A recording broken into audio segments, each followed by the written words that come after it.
Hello friends, welcome back to Toy Cafe. I am your host, and in this video we're putting together this lovely little bag meant for a 1/3 scale or smart doll. And the point of this bag is I wanted to do all kinds of experiments on different techniques I never used before, and materials and tools I haven't used before as well. So let's get into it, and I'll show you what I did, and you can tell me what you think. So starting off, we're using faux leather. This is completely fake leather, no animal products at all. Sometimes you get PU leather or die-cast leather, and that actually has an actual leather base underneath the vinyl, but this is just pure vinyl and cotton. So I think it's vegan safe, but it is made from dinosaurs, so maybe not. Just kidding. Yeah, so no animal gave its life for this little bag. And what I'm doing there is I'm taking a wooden block and I'm marking on it the dimensions of my project. And that way I can use it as a quick reference every time I need to line up the ruler to cut a piece.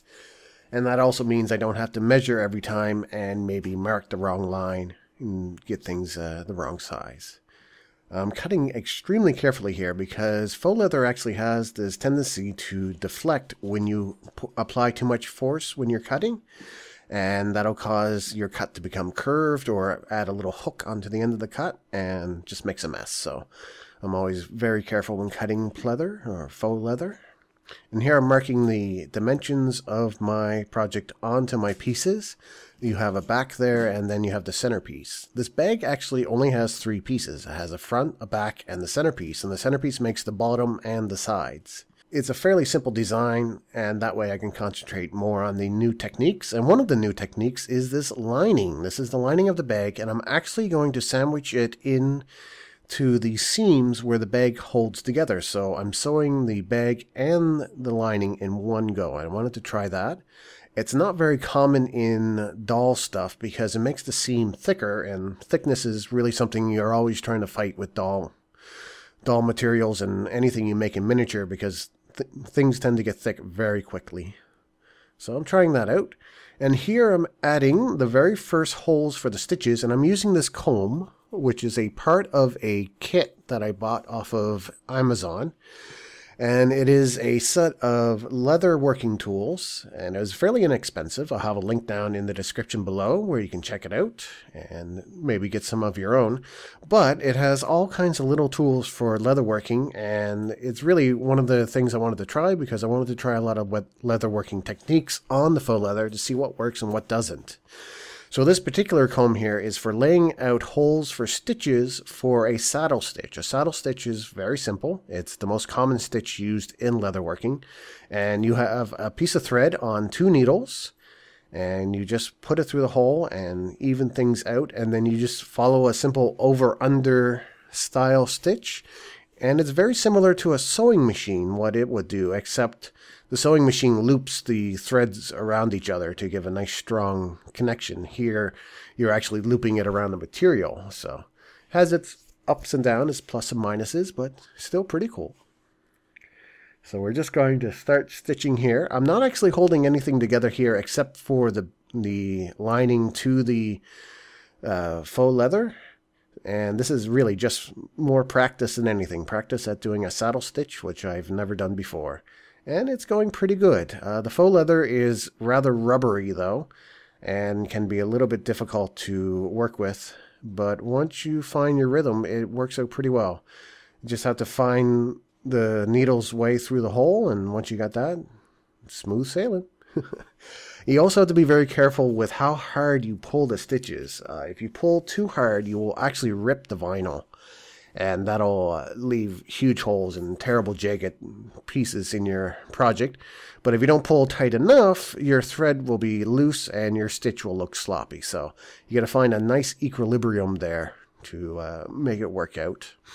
Also, the faux leather is very unforgiving about the size of your hole. You may notice that I don't have the threads knotted on the end of the needles.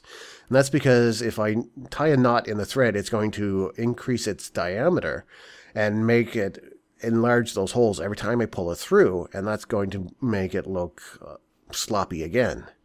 And so I wanted to avoid that. And the pleather is very unforgiving with that. And those holes would stay big and jagged and not very nice looking. So a little bit of inconvenience, but it looked better in the end, I think. So I want the front and back to be rather stiff, so I'm putting a piece of cardstock in there. And I'm folding over the seams here with some Beacon Hill 3-in-1 glue. I'm using the glue sort of in place as pins and clamps, mostly because once it's glued down, you can just drill it, stab it, sew it, whatever. You don't have to worry about it where clamps are physically in the way. And you can't really use pins on faux leather because every hole you make stays there forever and is very visible. So I decided to go with the glue, and once the glue sets up, I can, at my leisure, sew things together and add any decorative stitches I want. So here we're using quite a bit of glue to attach the front onto the centerpiece, and now we're going back to our comb, and that's combined with some MDF blocks, so I have a nice solid surface to work on. And all you do is you tap the end of the comb with a hammer, and it sets up those little holes there, and you can hit it hard enough to go all the way through, and it will create very large holes. But because this is meant to be a miniature, I'm just using it to mark the location of the holes, and then I use an awl to go the rest of the way through, which is also included in the kit, to go the rest of the way through to finish the holes. And that way I get a nice tiny hole that looks appropriate for the scale.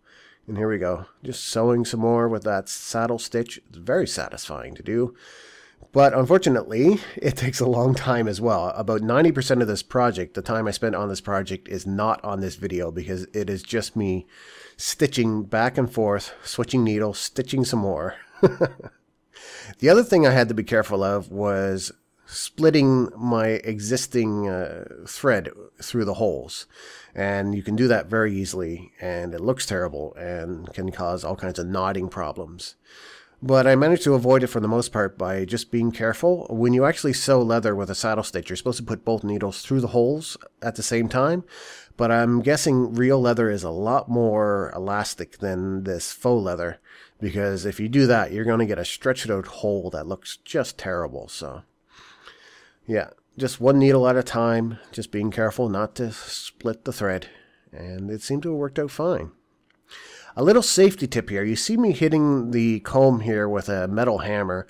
I really should be using a rubber hammer or a wooden hammer, because anytime you have metal on metal contact like that, there's a chance that one of those things is going to shatter, and that shattered piece is going to go right in your eye. So safety first, make sure you guys use a soft hammer, a rubber hammer, plastic, whatever, just not metal like I am.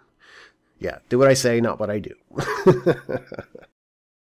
Yeah, I got those wooden blocks in there again.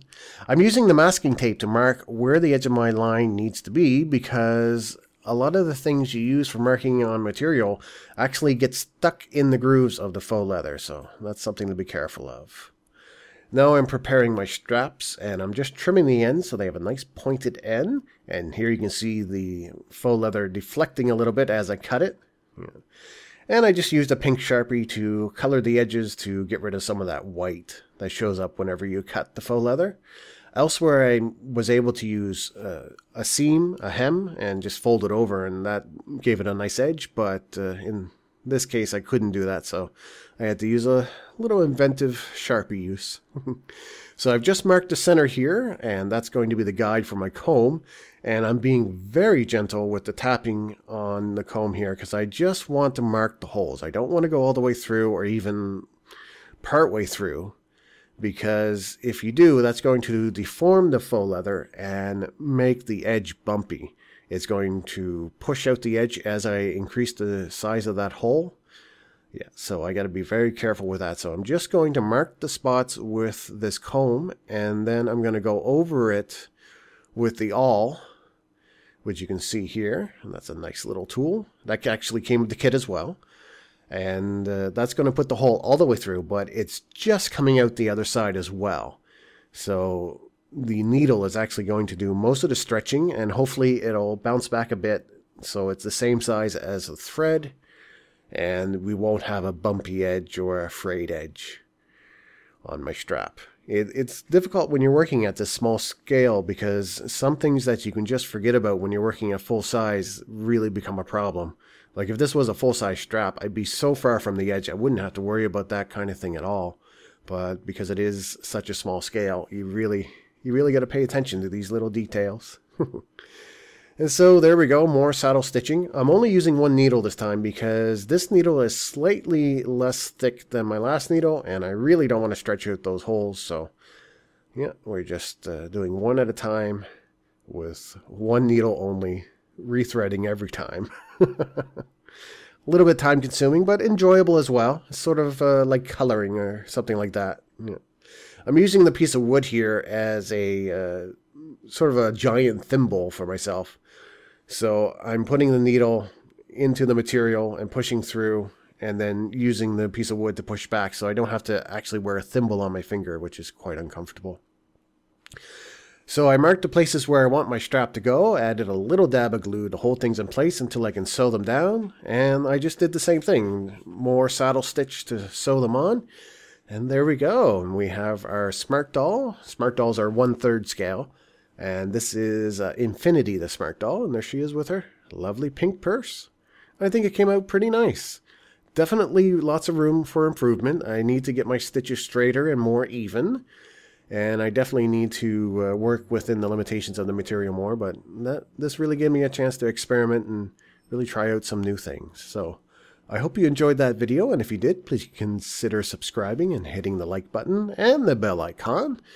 And if you really like this video and my other videos, please consider hitting the Amazon links down below. And if you purchase anything at all after you hit that link, Amazon will kick back some money to me, and I will use that to make more videos for you. So I hope you enjoy this, and as always, thank you for watching.